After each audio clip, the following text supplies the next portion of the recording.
Então, turminha, agora a gente vai trabalhar a página 58 a 64, tá bom? As características das histórias em quadrinhos. Eu vou ler com vocês esse pequeno trecho e a gente já faz a atividade porque alguns já fizeram, só pra gente conversar e eu dar uma explicação para vocês sobre o restante do conteúdo. Nas histórias em quadrinho, a fala direta dos personagens é representada em diferentes tipos de balões. A forma dos balões indica se os personagens estão falando em tom normal, gritando, sussurrando, pensando, etc. Uma das características marcantes da história em quadrinho é o uso de recursos visuais para substituir a voz do narrador e ampliar o sentido e a intensidade dos fatos narrados. Ou seja, eles usam poucas palavras para nos dar a ideia de movimento, de som, né, de barulho que acontece na história, do que eles estão, da reação facial deles. Então, eles usam o mínimo de palavras possível para isso. Os recursos visuais permitem uma economia de palavras na narrativa, enriquecem a leitura, além de facilitar o entendimento da história. O uso de onomatopeia, lembra que eu falei para vocês? Também é bastante explorado em histórias em quadrinhos. Por meio dessas palavras, ou seja, onomatopeias são pequenas palavras. Na hora que eu falei assim da aula de geografia, eu já sei o endereço, eu já consigo chegar na casa de algumas crianças. Eu vou chegar lá e fazer, ó, toque, toque, toque. O que eu estou fazendo? É uma onomatopeia, esse toque, toque, toque. Seria o quê? Seria batendo palma no portão? Não, seria batendo na porta, toque, toque, toque. Exemplo de onomatopeia. O autor reproduz visualmente, ou seja, através do olhar, né? A gente vê os sons, barulhos e ruídos produzidos por personagens ou objetos em movimento. Eu preparei aqui alguns balões para vocês, antes da gente entrar na atividade. Para vocês poderem compreender um pouquinho. Depois eu tiro foto e deixo lá no finalzinho do vídeo para vocês. Então, olha só. Esse aqui é um balão para uma fala comum. Ele pode ser redondinho ou pode ser assim, ó, na forma retangular. Mas ele é para manter o diálogo. Olá, tudo bem? Como vai você? Estava com saudade. Esse aqui é o balão comum da fala, tá bom? Aí nós temos esse balão ao qual as pessoas gritam, estão nervosos, extrapolando. Então, por isso que ele é cheio desse raiozinho aí, tá? Esse é o balão do nervoso, da raiva, né? Que provavelmente o Chico Bento sentiu, tá? Balãozinho do grito. Ah, lembrando que o balão do grito, ele é escrito com letra maiúscula. Tudo letrona grande aí para mostrar raiva mesmo. Ah, tem o balão que mostra notas de canções. Simboliza que o personagem está cantando. Olha ele aqui. O balão da canção. Não vai aparecer a palavra canção. Vai aparecer só o símbolo das notas musicais. Nós temos também um balãozinho acompanhado de algumas gotinhas aqui, ó. Essas gotinhas representam as lágrimas. Então, esse balão representa alguém que está chorando, está triste, né? Viu? Ele é redondinho também, mas tem a presença das gotinhas. A gotinha pode estar espalhada e isso vai depender da intensidade do choro. Se for um chorinho calmo, se for um choro, vai depender muito do choro. Nós temos esse balão com as aspas, assim, ó, porque ele simboliza o quê? A vergonha, né? Quando a pessoa fica sem graça, envergonhada por algum comentário, algum elogio, né? Ai, como você está bonita. Ai, obrigada. Tá bom? E ele é todo assim, balançadinho. Nós temos o balão do pensamento, do sonho, que é aquela famosa nuvem, né? E vocês percebem que aqui são formados por bolinhas. Então, isso aqui é quando o personagem ele tá pensando ou sonhando com alguma coisa, ou voltar para a escola, rever os meus amigos. Sonho. Daqui a pouco a gente realiza. Nós temos o balão do medo. Ele parece com aquele que eu mostrei para vocês da vergonha, da sem graça, mas ele não tem as aspas. E ele é bem trêmulo, tá vendo como ele é diferente? inclusive onde sai a voz do personagem. Esse risquinho aqui, ó, é onde sai a voz do personagem. Então eu tenho que fazer ele direcionado para quem está falando. Se tem duas pessoinhas conversando, eu preciso sinalizar quem é que vai falar com esse risquinho aqui no começo do balão. Vocês perceberam que nos outros também tem. Então esse aqui demonstra medo. Ah, esse aqui é quando o personagem ele tem uma brilhante ideia, né? Quando ele é muito criativo e teve uma ideia magnífica. E não vai aparecer escrito também, normalmente é só a lâmpada, tá bom? E por fim, eu acho que é o balão que a gente está usando mais aí nos dias de hoje, né? Porque não tem muito o que se fazer dentro de casa, então a gente acaba dormindo bastante. Ele vai aparecer com esse monte de Z, porque o Zzinho ele representa o ronco, né? O ronco do personagem, tá bom? Tem muitos outros balões, tem diversos balões, mas eu trouxe alguns para mostrar para vocês, inclusive para ser estudado para a prova, porque vai cair balões de diálogo na prova. Pode cair, hein? Voltando para a atividade, explique qual é a diferença entre estes dois tipos de balões usados na história. Então, o primeiro balão, o Chico Bento, está andando todo arcado, assim, né? Não tenho nenhuma roupinha nova bonita. No primeiro, o balão arredondado com as linhas retas indica a fala do personagem. E no outro, indica o personagem está gritando, todo assustado. Isso que vocês escreveram. 2. Nos quadrinhos abaixo, o que representam os traços, as linhas e os símbolos usados? Então, Rosinha e Chico estão aí de mãozinhas dadas e tá saindo coraçõezinhos. Isso significa o quê? Que o amor está no ar. Muito bem. No segundo quadrinho, tem o Chico aí sentado, assustado e uma luz, né? Amarela, assim, um estouro amarelo. O que simboliza esse estouro amarelo? O aparecimento da fada. O aparecimento dela. E por último, continua o estouro, mas esse estouro está no Chico Bento e na abóbora. É o estouro da mágica acontecendo. Então, um movimento da fada aparecendo e um movimento da mágica acontecendo. E por último, aquela fila de meninas bonitas dançando com o Chico Bento e as notas musicais flutuando. Então, significa que tem música e eles estão dançando conforme a música. 3. O que indicam essas onomatopeias usadas na história do Chico Bento? Então tem lá, blém, blém, blém, o som. O som do quê? O som do sino da igreja tocando e ele tendo que correr. E por último, aquele mesmo do início, aquela explosão amarela, né? Plim! O encanto sendo desfeito.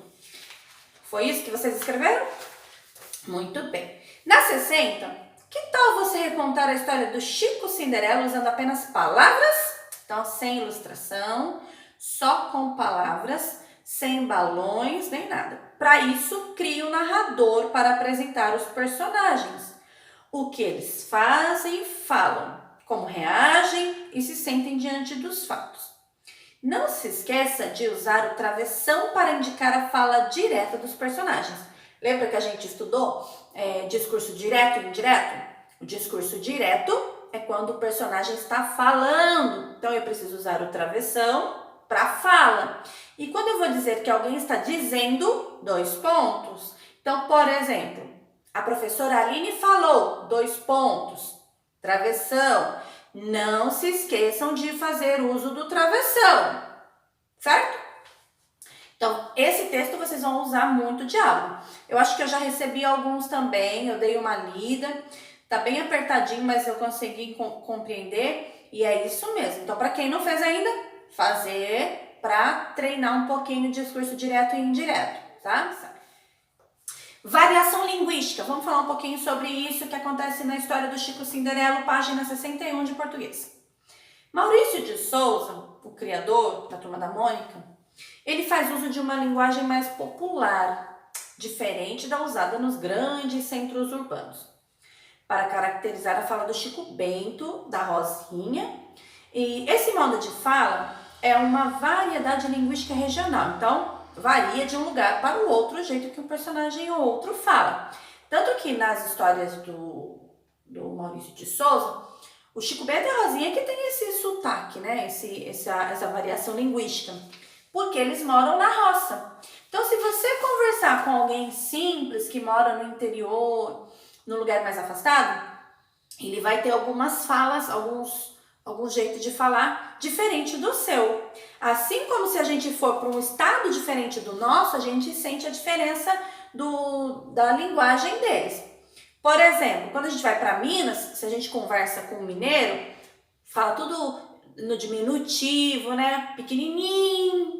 Se você observar o jeitinho de um mineiro falar, é diferente do paulista falar. Assim como é diferente de um carioca falar, assim como é diferente do nordestino falar. No Rio Grande do Sul tem um jeito diferente de falar. Lembra que a gente falou um pouquinho que eles têm um jeito de falar diferente sobre criança? É o guri, a guria, né? Aqui é menino e menina.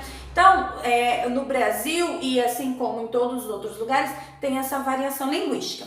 Então, o Maurício quis trazer para a história em quadrinhos um caipira, o Chico Bento da Roça. Releia esse trecho do texto e observe a linguagem nele empregada. Chico Bento, Chico Cinderela.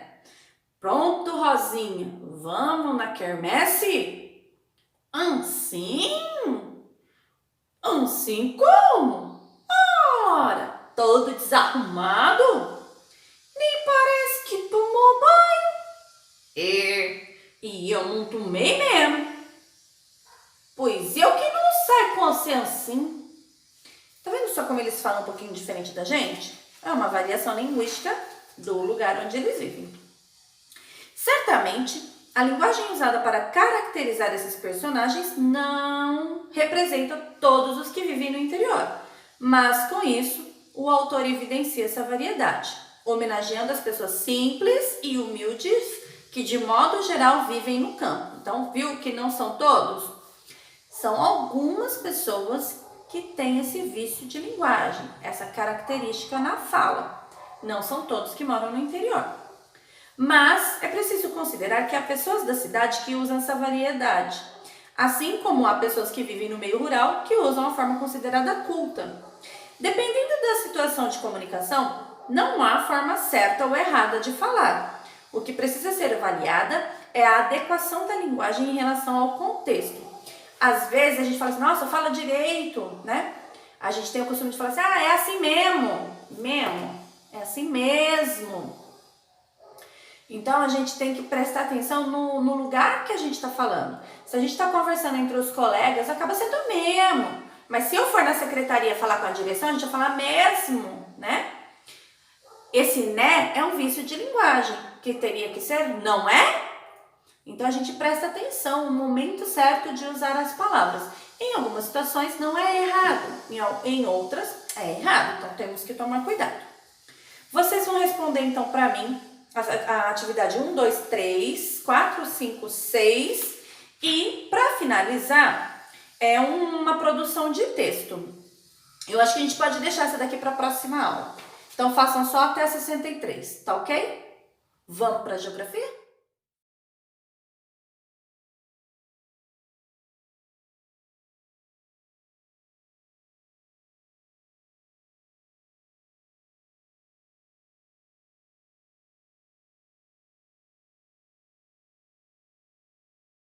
Na escola para fazer prova. Entendendo os mapas. 1. Resolva as questões a seguir. Para que serve o título de um mapa? Eu espero que vocês tenham colocado que é para indicar o que ele vai representar. E normalmente, suponhamos que eu seja um mapa. Título do mapa. Ele indica o que vai ser apresentado nesse mapa. Cite 4 exemplos de títulos de mapa. Eu li alguns aí e eu não vi muito o que é título, não. No livro de vocês tem alguns, vamos olhar lá? Para vocês fazerem de acordo com o que está lá no livro mesmo. Olha, no livro a gente trabalhou Minas Gerais Circulação, seria um título. A gente viu Brasil Ferrovias, poderia ser outro título. Brasil Clima, outro título. Deixa eu ver se tem mais um. Tem, ó. Brasil Unidade Político-Administrativa. Então, no livro de sala tem 4. Copiem de lá, tá bom? Letra C. E a legenda? O que ela indica? A legenda, então, suponhamos que eu seja um mapa, né? A legenda vai aparecer aqui embaixo, ó. Ela mostra todos os desenhos usados nesse mapa. Então, se é uma linha mais grossa, se é um círculo, se é uma estrelinha, se são um tracejado azul, se é só tracejado, vai estar aqui embaixo mostrando o que ele simboliza. Legenda. Na letra D, observe as imagens. Quais delas parecem ser legendas de mapas? Então, assinale com X. Esse amarelinho aqui, ó, não é legenda de mapa. A gente não vê nenhuma legenda com essas informações. Esse segundo, ele é completo aqui em cima, ó. Ele foi cortado. Ele também não simboliza legenda de mapa. Ah, mas esse aqui sim. Olha, tem aviõezinhos vermelhos, aviõezinhos verdes. Tem aqui, ó, nome de ferrovias. Tem aqui um risquinho que são ferrovias em tráfegos, ferrovias planejadas. Então, esse daqui é um exemplo de legenda. E esse último? Com 2 linhas vermelhas, com uma linha vermelha, ó, duplicada, que são 2 ruas para passar carros, né? Pavimentada, aquela que tem asfalto. Implantada, aquela que foi construída, aberta no meio de um nada. Municipal, as ruas das cidades. Em duplicação, que é a rua que está sendo mais para frente, ela vai ser duplicada, então ninguém pode ultrapassar por ali. Em pavimentação, aquela rua que ainda está sendo asfaltada. Em implantação, que está sendo feita. E a estrada de ferro, que é onde passam os trens. Então, essa aqui também é uma espécie de legenda. Então, seriam essas duas aqui. Certo? Vocês fizeram, né? Certinho. A letra E. O que a rosa dos ventos indica em um mapa? E aí? Ela indica os pontos cardeais e colaterais, a direção, né? Indique nas linhas próximas à rosa dos ventos os pontos cardeais e colaterais. Eu tenho a minha rosa aqui. Leste, oeste, norte e sul. Lembra que a gente estica o braço direito para a posição de onde o sol nasce, para a gente lembrar onde fica? Então, todo mundo com o braço direito esticado para a direção onde o sol nasce. O sol nasce para o lado de lá. Então, lá é leste. Aqui é oeste. A minha frente é norte e atrás é sul. Então, leste, oeste, norte, sul. Lembram? Tá. Então, olha só. Era para vocês completarem, então, com leste, oeste, norte e sul. E os pontos colaterais. Será que vai dar para vocês verem? Vai, né? Os pontos colaterais, aquele X. Lembra que a gente faz o X? Tá. Então, aqui é NE, certo? Aqui, SE, certo? Aqui, SO e aqui, NO. Certo? Foi isso que vocês fizeram? Beleza. Observe o mapa a seguir. Qual estado está sendo representado e qual é a sua capital? Teve gente que respondeu a capital dele, da criança, a sua, do aluno. Não é a sua, é a capital desse estado que está sendo aqui no livro. O estado, então, é Minas Gerais. Olha o MG bem grande aqui, ó. Esse é o estado. E a capital, onde é que aparece a capital do meu estado? Olha aqui na legenda. Chega bem pertinho de vocês, ó, na legenda, a capital é um círculo com um pontinho no meio, então eu tenho que achar ele aqui, ó. A capital desse estado é Belo Horizonte. Então, Minas Gerais e Belo Horizonte, não a capital que eu moro, é a capital do mapa. 3. Imagine que você estivesse perdido em algum lugar em um parque, ou supermercado, ou shopping, por exemplo, como faria para se localizar? Teve criança aí que disse que procuraria um segurança. Se estivesse num shopping, ótimo, né? É isso mesmo. Se perdeu do pai, primeira coisa, achar um segurança. E importantíssimo a gente saber de cor o telefone do pai e da mãe, ou da mãe, né? Para poder contatar eles. Não adianta nada a gente achar um segurança. Embora eles vão lá anunciar, olha, a criança, o nome tal, tá usando uma roupa tal, o pai e a mãe, que já tá percebendo a falta dessa criança, vai correr, vai de encontro. Outra resposta que eu vi aí é, eu vou olhar onde eu tô e seguir as placas, né? Seguir o caminho, o trajeto que eu já tô acostumado. Eu deduzi que essa criança está próxima de casa, então é isso também. Isso é uma resposta pessoal. 4. As imagens mostram alguns meios de orientação. Identifique-os e escreva o nome de cada um deles. Então, esse primeiro azulzinho aí, que está escrito com uma seta direcionada para o Alto Brasília, direcionada para direita Rio de Janeiro, São Paulo, Salvador, Belém e Porto Alegre. Isso aí é que tipo de orientação? É uma placa. Muito bem.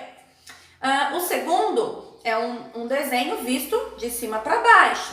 Lembra lá? Visão horizontal, oblíqua e frontal? É uma visão de cima para baixo. Ela é um mapa ou uma planta, né, de um bairro. Tem aí, ó, praça, ruas. Então, é um mapa.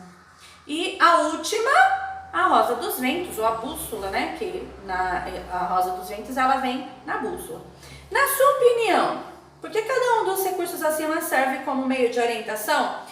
Gente, eu li essas respostas e é isso mesmo. As placas, se eu estiver saindo para algum lugar, eu olho para ela e sei a direção que eu vou seguir para onde eu estou indo. É mais fácil porque a gente usa o GPS, né? Eu, por exemplo, quando eu vou para São José em algum lugar que eu não conheço, puxa no GPS e ele vai me direcionando. Aí a gente vai olhando para as placas e vai tendo a certeza do caminho que está seguindo. O mapa é para a gente poder se localizar com relação ao tamanho do lugar que a gente está e nos orientar para que direção seguir. Hoje não tão utilizado, né? A gente já falou no GPS ali que é mais fácil. E a bússola que nos orienta na onde? Em navegações, né? Ou alguém que está perdido numa floresta, fazendo uma trilha, ela se orienta através dela. Gostei das respostas de vocês. Voltando só um pouquinho na atividade 3, cuidado para não se perderem, tá? Fiquem pertinhos aí do pai e da mãe.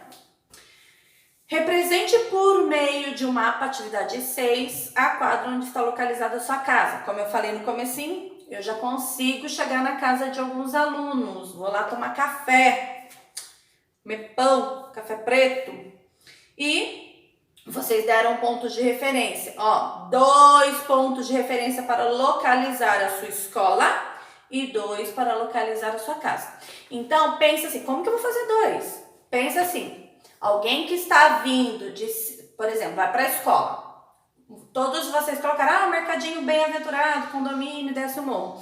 Mas e quem está vindo do outro lado? Então, pensem aí em uma segunda opção, tá? Tanto para casa quanto para a escola. Vocês vão fazer para mim a página 187, vão analisar o mapa, vamos ver se vocês conseguem visualizar bem ele e vão me dizer quais afirmativas aqui estão certas ou estão erradas. Então, ó, marque com X as alternativas corretas. Use a rosa dos ventos para fazer a localização. Aquela rosa dos ventos que a gente fez, que provavelmente está dentro do seu estojo, no plastiquinho, coloca ela aqui em cima para fazer, tá? E as alternativas que não estão certas, corrija ela para mim aqui do lado. Então, se está falando sobre um estado, alguma coisa, faça a correção dele para mim. No livro de sala, página 84, aqui. Tem criança que ainda não terminou, tem criança que disse que já terminou. Então, para mostrar para vocês como eu quero, eu vou mostrar porque eu fiz. E tem criança que fala assim, eu não lembro como que é a nossa sala. Então, eu fiz. Cadê a minha? Aqui. Eu quero ela colorida. tô sentindo que vocês estão fazendo tudo muito no lápis só. Eu quero que vocês usem mais lápis de cor, canetinha. Vamos trazer cor, né, para esses dias de isolamento aí. Eu sei que vocês pintam em casa, porque eu tenho uma criança aqui que adora ficar desenhando e pintar as coisas. Mas quando se trata da escola, tem que ficar pegando no pé. Então, eu sei como é. Quando é para fazer para a escola, a gente não quer caprichar tanto, mas caprichem. Então, olha só, eu desenhei a nossa sala de aula, que é a nossa porta, nossa lousa, tem a prateleira aqui com os livros, a minha mesa, e tem a mesa do Pedro, a mesa da Sara, a mesa do Luiz. Essa mesa aqui eu tinha colocado a Mari, mas tem vezes que a Mari não tá no canto. A gente troca a Mari e a Vicky de lugar quando elas estão falando muito. Então, eu trouxe a Mari pro lado de cá. Daí tem a Júlia, a Isa, a Mari, aí não tem ninguém nessa mesa. Aí nós temos o Adrian, a Manu, a Gi, a Vicky. Aí aqui tem a Lana, os dias que ela vai, a Raíssa, o Davi. Aí quando a Vicky e a Mari estão tagarelando muito, elas acabam sentando no cantinho, né? Não é sempre, mas eu coloquei a Vicky aqui, no meio. Tem uma porta do almoxarifado aqui atrás, tem as prateleiras com os livros, um armário e a outra porta aqui de arquivo da direção. Então, eu fiz a nossa sala e eu espero que vocês façam bem colorido, tá? Depois, vocês vão fazer a página 85. A 86 a gente não vai fazer porque é com base na nossa sala de aula, a escala. A escala, o que é no nosso mapa? Ela é a figura em proporção menor do que a real, porque não caberia um estado numa folha de livro, né? Então, a gente tem a escala que é para diminuir ou ampliar. Então, essa atividade a gente não vai fazer porque é com base na sala, tá? Vocês vão fazer essa daqui, que é analisar para mim qual é a unidade de comprimento utilizada para medir cada uma das imagens que está sendo solicitada. Se é metro, centímetro, quilômetro, tá ok? Boa atividade. E a gente vai se falar amanhã com mais correção de português e atividades também. Até lá. Tchau.